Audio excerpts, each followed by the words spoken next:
Hello friends, আজ নিয়ে এসেছি টমেটো পকোড়া। লাগবে দুটো টমেটো আর সেদ্ধ আলু, আর লাগবে খাবার সোডা, বেসন, আর লাগবে লঙ্কার গুঁড়ো, নুন আর ধনে জিরের গুঁড়ো। এবার টমেটোটাকে ছোট ছোট করে কেটে নিয়েছি। একটা পাত্রে আলুটাকে, সেদ্ধ আলুটাকে নেব, নিয়ে ভালো করে চটকাবো। এর মধ্যে দেবো আমি সামান্য লঙ্কার গুঁড়ো, আর দেব পরিমাণ মতো নুন, আর দেব ধনে আর জিরে গুঁড়ো। এইবার আলুটাকে মেখে এরকম করে দলা করে রেখে দেবো। এবার একটা পাত্রে আমি খানিকটা বেসন নেব।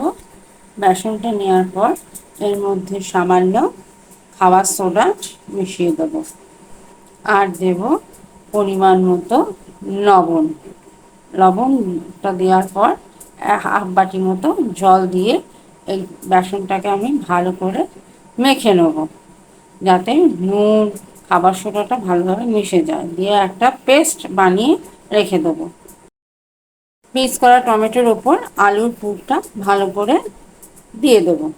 এবার কড়াইয়ে তেল দিয়ে এবার পুর দেওয়া টমেটোগুলোকে বেসনের মধ্যে ডুবিয়ে ভালো করে কোট করে নেবো।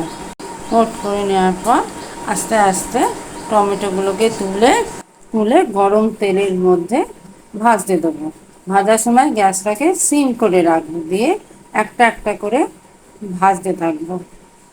দু পিঠ বেশ লাল লাল হয়ে গেলে টমেটোগুলোকে